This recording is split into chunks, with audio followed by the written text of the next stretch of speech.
எல்லாருக்கும் வணக்கம். The Indian contract act 1872ல இருக்கக்கூடிய லேண்ட்மார்க் கேஸ் லாஸ், அதோட ஜட்ஜ்மெண்ட், இதை பத்தி டிஸ்கஸ் பண்ண போறோம். எக்ஸாம் சமயத்துல ஒரு குயிக் ரிவிஷனா இருக்கும். அத்தனையுமே குரூஷியல் லேண்ட்மார்க் ஜட்ஜ்மெண்ட்ஸ். ஒன்று ஒன்றா பார்க்கலாம். இந்த பார்ட் ஒன்ல 3 டாபிக் கவர் பண்ணியிருக்கேன்.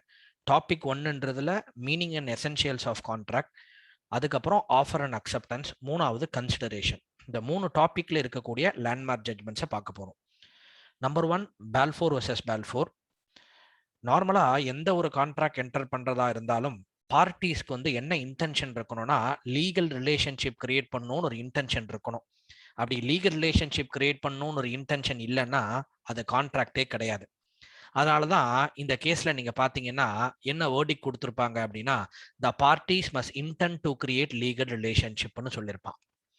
ரெண்டாவது, Rose and Frank company versus Crompton and brothers limited.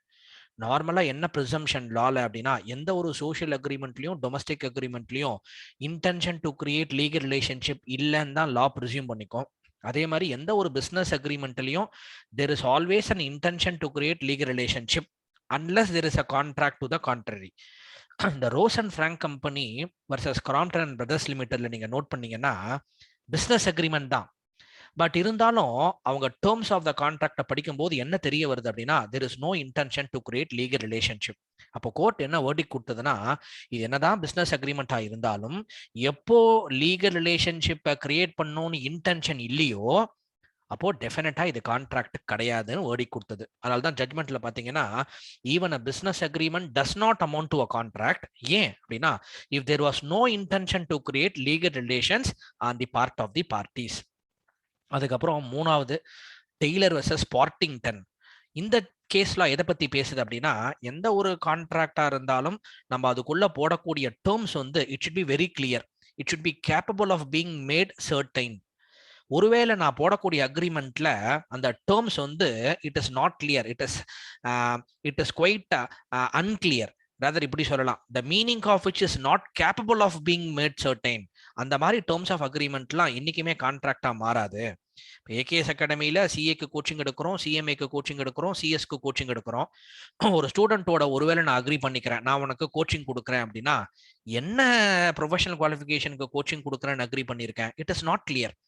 அதனால தான் it was held that an agreement the meaning of which is not capable of being made certain is void அப்படின்றா. அப்படின்னா it should be very clear, unambiguous-ஆ இருக்கணும். Second topic, offer and அக்செப்டன்ஸ்ல இருக்க landmark judgments பார்த்துட்டே வரலாம். Most important one, Carlill versus Carbolic Smoke Ball Company. நார்மலா offer பண்ணும்போது அது ஜென்ரல் ஆஃபராகவும் இருக்கலாம், ஸ்பெசிஃபிக் ஆஃபராகவும் இருக்கலாம். இந்த Carlill versus Carbolic Smoke Ball Company எதை பத்தி பேசுறதுன்னா, ஜென்ரல் ஆஃபரை பத்தி. ஏன்னா ஜென்ரல் ஆஃபரை யார் வேணா அக்செப்ட் பண்ணிக்கலாம்.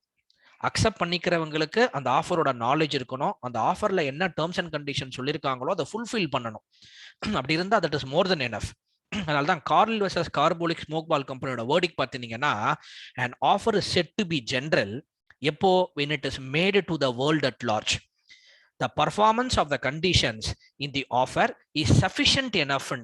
அப்படின்னா அந்த ஆஃபர்ல, அந்த ஜென்ரல் ஆஃபர்ல என்ன கண்டிஷன் சொல்றானோ அதை ஃபுல்ஃபில் பண்ணியிருந்தாலே போறோம். மற்றபடி அக்செப்டன்ஸ்ன்னு ஏதாவது நீ கம்யூனிகேட் பண்ணணுமான்னா அவசியம் இல்லைன்ட்டான்.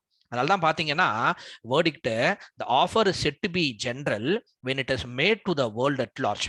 The performance of the conditions in the offer that is sufficient enough to be considered as the acceptance. அப்போ it need not to be communicated. Communicate பண்ணணும்னு அவசியம் இல்லை ஜென்ரல் ஆஃபர்ல. ரொம்ப இம்பார்ட்டன்டான ஒரு லேண்ட்மார்க் ஜட்ஜ்மெண்ட்.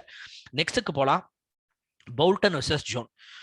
எப்படி ஜென்ரல் ஆஃபர் இருக்கோ அதே மாதிரி ஸ்பெசிஃபிக் ஆஃபரும் இருக்கு. ஸ்பெசிஃபிக் ஆஃபர்னா என்ன, நான் ஒரு ஸ்பெசிஃபைட் இண்டிவிஜுவலுக்கு ஆஃபர் பண்றேன் அப்படின்னா அந்த ஸ்பெசிஃபைட் இண்டிவிஜுவல் மட்டும் தான் அந்த கான்ட்ராக்ட் அக்செப்ட் பண்ணிக்க முடியும். அவனுக்கு பதில் வேற யாரும் அக்செப்ட் பண்ணிக்க முடியாது. அவனுக்கு பதில் வேற யாராவது அக்செப்ட் பண்ணிட்டாலும் அந்த வேலிட் கிடையாது.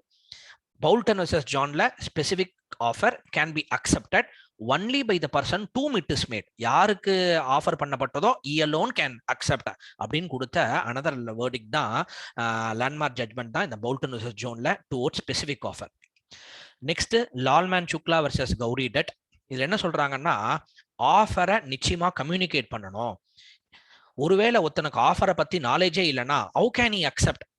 அப்போ an offer accepted without its knowledge does not confer any legal rights on the acceptor. அப்போ அக்செப்ட் பண்ணிக்கிறவன் ஆஃபரை பத்தி நாலேஜ் முதல்ல இருக்கணும். அவனுக்கு ஆஃபரை பத்தி நாலேஜே இல்லாதவன் எப்படி அக்செப்ட் பண்ணிக்க முடியும்? அப்போ you should have the knowledge of the offer first. அதுதான் இந்த லேண்ட்மார்க் ஜட்மெண்ட். இதுல இந்த லால்மேன் சுக்லா வர்சஸ் கௌரி டட்ல.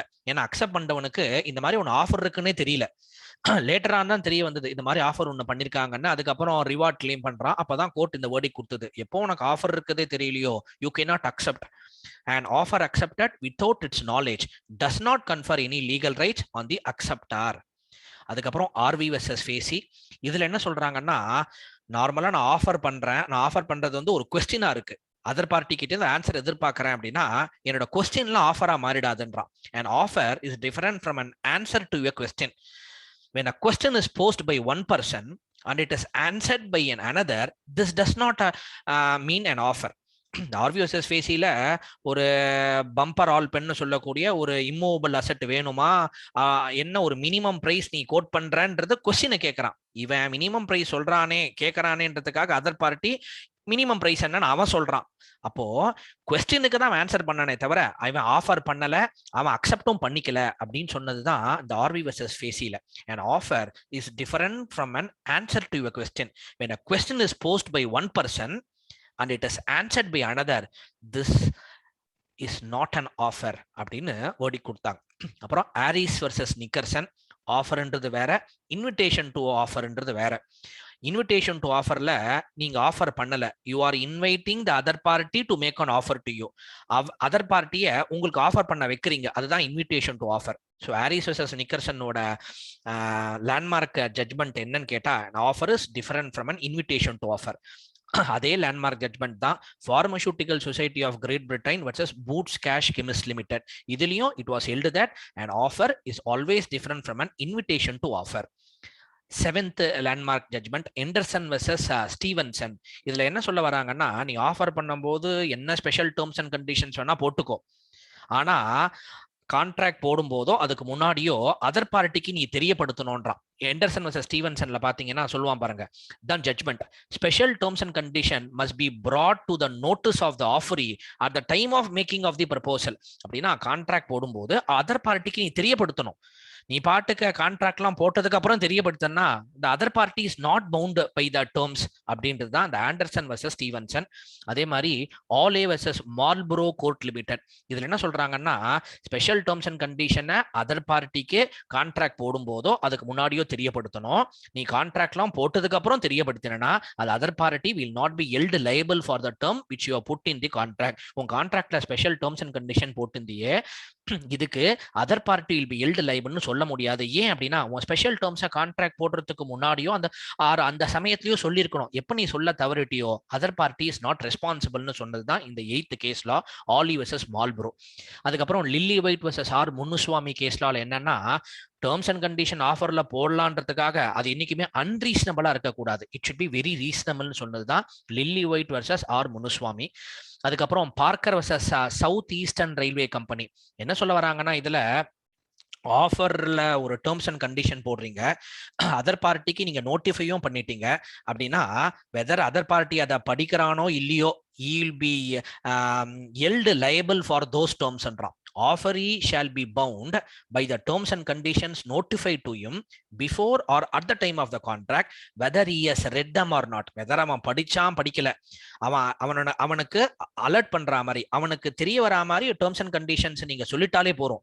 உள்ள போய் அவன் படிக்கிறானா இல்லையா, நாட் அ ப்ராப்ளம். எனக்கு ஒரு ஃபாரின் லாங்குவேஜ்ல இருக்கு, நாட் அ ப்ராப்ளம். நீ டிரான்ஸ்லேட் பண்ணி தான் அதை அர்த்தம் புரிஞ்சுக்குமே தவிர, உனக்கு லாங்குவேஜ் தெரியாததுனாலலாம் கான்ட்ராக்ட் வந்து இன்வாலிடா மாறிடாது. Offeree shall be bound by the terms and conditions notified to him before or at the time of the contract. அவன் அதை படிக்கிறான், whether he has read them or not is immaterial. அப்ப அவனுக்கு alert பண்ணாலே போறோம், அவனுக்கு highlight பண்ற மாதிரி கண்ணுக்கு முன்னாடி போட்டாலே போறோம், இதெல்லாம் ஸ்பெஷல் டேர்ம்ஸ் அண்ட் கண்டிஷன்ஸ் இருக்கு அப்படின்னு. அதை போய் அவன் படிக்கிறான் படிக்கல ரெண்டாவது பட்சம், he'll be held liable. ஏன்னா ஆஃபரார் தான் அலர்ட் பண்ணிட்டானே, ஆஃபரார் தான் தெரியப்படுத்திட்டானே அப்படின்னு சொல்றது தான் இந்த Parker versus south eastern railway கம்பெனியோட ஜட்மெண்ட். ஹர்பஜன் லால் வர்சஸ் அச்சரன் லால் என்ன சொல்றாங்கன்னா, ஜென்ரல் ஆஃபரை யார் வேணா அக்செப்ட் பண்ணிக்கலாம், ப்ரொவைடட் அக்செப்ட் பண்ணிட்டவனுக்கு அந்த ஆஃபரை பத்தி நாலேஜ் இருக்கணும், அந்த ஆஃபர்ல என்ன டேர்ம்ஸ் அண்ட் கண்டிஷன் சொல்றாங்களோ அதை அக்செப்ட் பண்ணிக்கணும். அது Harbhajan Lal versus Acharan Lal. Neale versus மீரிட்ல என்னன்னா, இன்னைக்குமே அக்செப்டன்ஸ் வந்து it should be absolute and unqualified. அப்படின்னா நீங்க அக்செப்ட் பண்ணிக்கும் போது எந்த ஒரு டேர்ம்ஸ் அண்ட் கண்டிஷன்ஸும் போடக்கூடாது. ஆஃபரார் என்ன சொல்றானோ அதை அப்படியே அக்செப்ட் பண்ணிக்கணும், இல்லாட்டி வேண்டான்னு சொல்லலாம். அதுதான் Neale versus Merritt. And acceptance should be absolute and unqualified. Brogden versus Metropolitan Railway Company, mental acceptance does not result in a contract. நீங்க கம்யூனிகேட் பண்ணணும் உங்க அக்செப்டன்ஸை. அப்போ வந்து நான் மனசுல நினைச்சுக்கிறேன் அக்செப்ட் பண்ணிட்டாச்சுன்னு, அது பத்தாது, யூ ஹவ் டு கம்யூனிகேட். அதுதான் பிராக்டன் வர்சஸ் மெட்ரோபாலிட்டன் ரயில்வே கம்பெனியோட landmark judgment. Felthouse versus Bindley, same thing, acceptance டெஃபினட்டா it has to be communicated. Powell versus Lee, அக்செப்டன்ஸை யாரு கம்யூனிகேட் பண்ணணும்? ஆத்தரைஸ்டு பர்சன் கம்யூனிகேட் பண்ணணும். அவனுக்கு பதில் அன்ஆத்தரைஸ் பர்சன்லாம் கம்யூனிகேட் பண்ணானா that will never give rise to legal ரிலேஷன்றான். அதுதான் Powell versus Lee. If an acceptance is communicated by unauthorised person it will not give rise to legal relation. Powell versus Lee. Ramsgate Victoria Hotel versus Montefiore, acceptance வந்து நீ எப்போ கொடுக்கணும்னா reasonable டைம்குள்ள you have to give. What is reasonable time? It is a question of fact. The acceptance must be given within the time prescribed or within a reasonable time. ஆஃபர்ல வந்து ஒரு condition time சொல்லிட்டானா அந்த டைம்குள்ள நீ அக்செப்டன்ஸை தெரியப்படுத்தணும். அப்படி இல்லாட்டி within reasonable time acceptance தெரியப்படுத்தணும். நீ பாட்டுக்கு நம்ம இஷ்டத்துக்கு உங்க அக்செப்டன்ஸ் தெரியப்படுத்தா வேலிட் கான்ட்ராக்ட் ஃபார்ம் ஆகாதுன்னு சொன்னதுதான் Ramsgate Victoria Hotel versus Montefiore. The acceptance must be given within the time prescribed, if any, or within a reasonable time. எப்போ? if no time is prescribed. Nihal Chand versus Amarnath கேஸ்ல counter offer பண்ணானா அது என்ன பண்ணும்னா original ஆஃபரை terminate பண்ணிடும்ட்டான். Counter ஆஃபர்னா உங்க எல்லாருக்குமே தெரியும். நான் ஒன்னு கேட்கறேன், 2 வீலர் வாங்கிக்கிறீங்களா, என் 2 வீலர் உங்க விற்க போறேன் 65,000 ரூபாய்க்கு 65,000 ருபீஸ்ன்னு சொல்றேன். அதுக்கு நீங்க என்ன பதில் சொல்றீங்கன்னா, சார் வாங்கிக்கிறேன் 65,000க்கு, கூடயே உங்களோட பைசைக்கிளையும் எனக்கு கொடுங்கன்றீங்க. அது பேர் தான் கவுண்டர் ஆஃபர்னு பேர். அப்ப என்னைக்குமே கவுண்டர் ஆஃபர் பண்ணும்போது ஒரிஜினல் ஆஃபர் டெர்மினேட் ஆயிடும் அப்படின்ட்டு தான் landmark judgment Nihal Chand versus Amarnath. அதுக்கப்புறம் ரெனால்ட்ஸ் வர்சஸ் ஹேத்தர்டன் என்னன்னா, ஆஃபர் இறந்து போயிடுறான் and offer is death or insanity. எப்போ? Before accepting the offer. Accept பண்ணிக்கிறதுக்கு முன்னாடி அவன் இறந்து போயிட்டான்னா ஆட்டோமேட்டிக்கா that puts an end to the offer. அந்த ஆஃபர் இறந்து போனோட லீகல் ஏரை வந்து நீ அக்செப்ட் பண்ணிக்கோன்னு சொல்ல முடியாது. ஏன்னா இன்னைக்குமே ஸ்பெசிஃபைட் ஆஃபர்ல இந்த ஸ்பெசிஃபைட் இண்டிவிஜுவல் தான் அக்செப்ட் பண்ணிக்க முடியும். அவனே இறந்து போயிட்டானதுக்கு அப்புறம் அக்செப்ட் பண்ணிக்கிறதுக்கு முன்னாடி அவனோட லீகல் ரெப்ரஸன்டேட்டிவ் எப்படி ஃபோர்ஸ் பண்ணலாம் அக்செப்ட் பண்ணிக்கோன்னு? அதான் ரெனால்ட்ஸ் வர்சஸ் ஹேத்தர்டன்ல. an offer is death or insanity before accepting the offer puts an end to the offer and this legal heirs cannot accept for him. அதுக்கப்புறம் height versus wrench அப்படின்னா, ஆஃபரை once reject பண்ணிட்டீங்கன்னா it cannot be accepted again unless a fresh offer is made. புதுசா இன்னொரு fresh offer போடணும். அப்போ once நீங்க reject பண்ணிட்டீங்கன்னா திருப்பியும் it cannot be accepted unless a fresh offer is made. அதுதான் ஹைட் வர்சஸ் ரெஞ்ச். அதுக்கப்புறம் கன்யாலால் வர்சஸ் தினேஷ் சந்திரால பாத்தீங்கன்னா, டெலிபோனிக் கான்வர்சேஷன்ல ஒரு கான்ட்ராக்ட் நடக்க போறது அப்படின்னா the contract வந்து கம்ப்ளீட் ஆகாது. எப்போ? till the acceptance of the offer by the offeree is clearly heard and understood by the offerer. acceptor அவன் அக்செப்டன்ஸை தெரியப்படுத்தினது எக்ஸாக்டா ஆஃபராரோட காதுக்கு போய் விழுந்திருக்கணும். அப்பதான் it will be clear, otherwise the contract will not form. அப்படின்றது தான் கன்யாலால் வர்சஸ் தினேஷ் சந்திரா. அதுக்கப்புறம் கன்சிடரேஷன் டாபிக் போலாம். துர்கா பிரசாத் வர்சஸ் பால்டியோ. இதுல என்ன சொல்றாங்கன்னா, கன்சிடரேஷன் என்னைக்குமே எப்படி மூவ் ஆனோம்னா it should move at the desire of the promisor. Promisor விருப்பத்துக்கு உட்பட்டு மூவ் ஆயிருக்கணும், ப்ராமிசார் சொல்லி மூவ் ஆயிருக்கணும். ப்ராமிசாரே கேட்காம நானே வாலண்டரியா ஒரு விஷயத்த பண்ணிட்டு அதுக்கப்புறம் அவங்க கிட்ட போய் நான் ஏதாவது எதிர்பார்க்க முடியுமானா முடியாது. கன்சிடரேஷன் என்னைக்குமே it should move at the desire of the promisor. அதுதான் துர்கா பிரசாத் வர்சஸ் பால்டியோல. சின்னையா வர்சஸ் ராமையால என்ன சொல்றாங்கன்னா, கன்சிடரேஷன் ப்ராமிசி தான் கொடுக்கணும்னு அவசியம் இல்ல, ப்ராமிசிக்கு பதில் யார் வேணா கன்சிடரேஷனை கொடுக்கலாம். Consideration may move from promisee or any other person.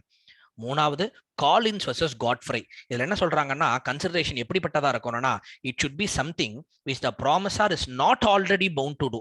promisor already அவன் கடமைப்பட்டிருக்கான் பண்ண வேண்டியது அப்படின்னா அதான் இருக்கக்கூடாது, அதை தாண்டி எக்ஸ்ட்ராவா இருக்கணும். இப்போ ஏகேஎஸ் அகாடமியில வந்து ஒரு பையன் கிட்ட நான் சொல்றேன், நல்லபடியா நீ சிஏ ஃபவுண்டேஷன் நான் பாஸ் பண்ணிட்டா உனக்கு ஃபர்ஸ்ட் அட்டம்ப்ட்ல பாஸ் பண்ணிடு அப்படின்றேன். அந்த பையன் சொல்றான், சார் நான் முதல் அட்டம்ப்ட்லயே பாஸ் பண்ணிட்டா நான் உங்களுக்கு வந்து சே ஒரு எக்ஸ்ட்ரா 20,000 rupees தரேன்னு சொல்றான். இப்போ நாளைக்கு ஃபர்ஸ்ட் அட்டம்ப்ட்ல அவன் பாஸ் பண்ணிட்டான். இப்போ நாளைக்கு நான் போய் அவன் 20,000 தான் கேட்கறான், அவன் தரமாட்டேன்றான். அப்ப லீகலா போய் அவன் மேல நான் கிளைம் பண்ண முடியுமான்னா, இப்ப அவன் ப்ராமிஸ் பண்ணா நான் ஃபர்ஸ்ட் அட்டம்ப்ட்ல பாஸ் பண்ணிட்டா 20,000 தரேன்னு, அதுக்கு பதில் நான் என்ன பண்றேன்? இல்லையே நான் சொல்லி கொடுத்தனே கிளாஸ் அப்படின்னா அதுவும் ஆல்ரெடி என்னோட கடமை சொல்லி தரத்துக்கு, ஏன்னா அதுக்கு தான் முதல்லயே ஃபீஸ் வாங்கியிருக்கேன். அப்போ இந்த கன்சிடரேஷன் நம்ம பண்ண ப்ராமிஸ்க்கு நான் என்ன திருப்பி பதில் பண்றேன்? மேபி எக்ஸ்ட்ரா கிளாஸ் வச்சு ஆர் எக்ஸ்ட்ரா டெஸ்ட் வச்சு ஆர் ரிவிஷன் அவனுக்குன்னு தனியா வச்சு எக்ஸ்ட்ரா ஏதாவது பண்ணியிருந்தேன்னா ஓகே, நான் கன்சிடரேஷன் சொல்லக்கூடிய சம்திங் இன் ரிட்டர்ன் இருந்திருக்கும். இப்போ நான் எதுவுமே பண்ணல, பின்ன அவன் கிட்டே மட்டும் நான் எப்படி எதிர்பார்க்க முடியும்? அதான் சொல்றான் காலின் வர்சஸ் காட்ஃப்ரைல, consideration must be something with the promisor is not already bound to two.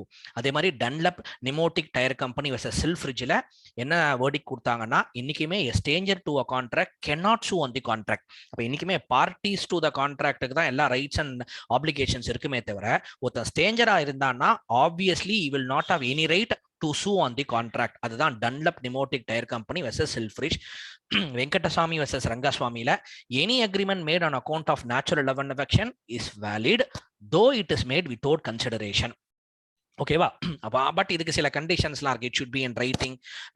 அந்த கண்டிஷன்ஸ் எல்லாம் உட்பட்டு நேச்சுரல் லவ் அண்ட் அஃபெக்ஷன் மூலமா ஏற்பட்டக்கூடிய அக்ரிமெண்ட்டுக்கு கன்சிடரேஷனே இல்லாட்டி கூட இது வேலிட்னு சொன்னதுதான் வெங்கடசுவாமி வெர்சஸ் ரங்கசுவாமி. ராஜ் லக்கி தேவி வெர்சஸ் பூத்நாத்ல என்ன வேர்டிக் கொடுத்தாங்கன்னா, an agreement was void for want of consideration. அப்படின்னா இந்த அக்ரிமெண்ட் வந்து இட் இஸ் நாட் என்ஃபோர்ஸபிள். ஏன்டானா இது கன்சிடரேஷனே இல்ல. ஏன் அப்படின்னா it was not made on account of natural love and affection. இந்த அக்ரிமெண்ட்ல வந்து ஹஸ்பண்ட் என்ன பண்றான்னா நிறைய குவாரல் எல்லாம் ரெஃபர் பண்ணி அக்ரிமெண்ட் போடுறான். அப்போ ஒரு natural love and affection miss ஆகுது. எப்போ natural love and affection miss ஆகுதோ obviously gratuitous promise you cannot enforce. Agreement was void for want of consideration. Consideration இதுக்கு இல்ல. It was not made out of natural love and affection. Natural love and affection காரணமா இது பண்ணப்பட்டது இல்லன்னு verdict கொடுத்ததுதான் Rajluck Devi versus Bhootnath. Kedarnath versus கோரி முகமதுல என்ன நடந்ததுன்னு கேட்டா, கிராட்டிடியூஸ் ப்ராமிஸ் ஒன்று பண்றேன், என் ப்ராமிஸ நம்பி அதர் பார்ட்டி பாவம் ஒரு லைபிலிட்டி இன்கர் பண்ணிட்டான் அப்படின்னா அந்த கான்ட்ராக்ட் வேலிட்ன்றான். அவனால போய் என்ஃபோர்ஸ் பண்ண முடியுமா? நான் வந்து ஒரு மாஸ்க் கட்டுறதுக்கோ ஒரு கோயில் கட்டுறதுக்கோ காசு தரேன்னு சொல்றேன், நான் சொன்ன ப்ராமிஸை நம்பி அதர் பார்ட்டி அந்த கன்ஸ்ட்ரக்ஷன் ஒர்க்கு தேவையான பொருள்லாம் போய் ஆர்டர் பண்ணிட்டானா எஸ் இன்கர்ட் லைபிலிட்டி. அப்போ அந்த டெட்ரிமெண்ட் தான் கன்சிடரேஷன் இங்கன்றான். கேதார்நாத் வெர்சஸ் கோரி முகமதுல gratuitous promise shall be enforceable by law எப்போ if the promisee on the faith of such promise suffered a liability. ஒருவேளை அந்த ப்ராமிசி நான் சொன்ன ப்ராமிஸ் நம்பி எந்த லைபிலிட்டியும் இன்கர் பண்ணலனா obviously there is no consideration, no contract. அதான் அப்துல் அசீஸ் வெர்சஸ் மாசூம் அலில நடந்தது. நான் ப்ராமிஸ் பண்றேன் ஏதோ ஒன்னு தரேன், காசு தரேன் இந்த கோவில் கட்டுறதுக்காக சர்ச் கட்டுறதுக்காக, அதர் பார்ட்டி என் வார்த்தையை நம்பி அவன் எக்ஸ்ட்ரா எந்த லைபிலிட்டி எல்லாம் இன்கர் பண்ணல. அப்போ தேர் இஸ் நோ டிட்ரிமெண்ட், அப்போ நோ கன்சிடரேஷன். நான் ப்ராமிஸ் பண்ண காசு தரேன், பதில் நீ என்ன பண்ண, நீ என்ன எனக்கு பண்ற, எதுவுமே பண்ணல, நோ கன்சிடரேஷன். அதுதான் Abdul Aziz versus Masoom Ali. Gratuitous promise shall not be enforceable by law if the promisee on the faith of such promise has not suffered a liability. அவன் லைபிலிட்டி எதுவும் சஃபர் பண்ணலன்னா promisee obviously no contract for want of consideration ஒரு main heading கீழே அது வாய்டா போயிடும். அதுக்கப்புறம் கடைசி Chappell and Co versus Nestle company. இதுல என்ன வேர்டிக் கொடுத்தாங்கன்னா, consideration must be sufficient but need not be adequate. Consideration வந்து அடிக்குவேட்டா இருக்கணும்னு அவசியம் இல்லை, it can even be inadequate அப்படின்னு சொன்னதுதான் Chappell and Co versus Nestle company. எல்லாமே லேண்ட்மார்க் ஜட்மெண்ட்ஸ். நீங்க ஒவ்வொருத்தரும் அந்தந்த தியரி போர்ஷன் எழுதும் போதோ ஆர் கேஸ் ஸ்டடீஸ்ல எக்ஸாம்பிள் உங்க டெஸ்ட் பண்ணும் போதோ இந்த வேர்டிக்டோட ஆர் உங்களோட ஓன் டெசிஷன் இந்த சென்ஸா அவன் என்ன எக்ஸாம்ல கேட்டிருக்கானோ அதுக்கு ஆன்சர் பண்ணும்போது இந்த ரிலேட்டட் சப்ஜெக்ட்ல அவன் கேட்டிருந்தானா இந்த லேண்ட்மார்க் கேஸ்ல நீங்க கோட் பண்ணும்போது எக்ஸாமினரோட கான்ஃபிடன்ஸை ஈஸியா வின் பண்ணிடலாம். சரியா? All the very best. இதே மாதிரி பார்ட் 2ல நிறைய லேண்ட்மார்க் ஜட்மெண்ட்ஸோட மீட் பண்ணலாம். அது வரைக்கும் ஏகேஎஸ் அகாடமி சார்பா உங்க எல்லாருக்கும் best wishes. Thank you so much.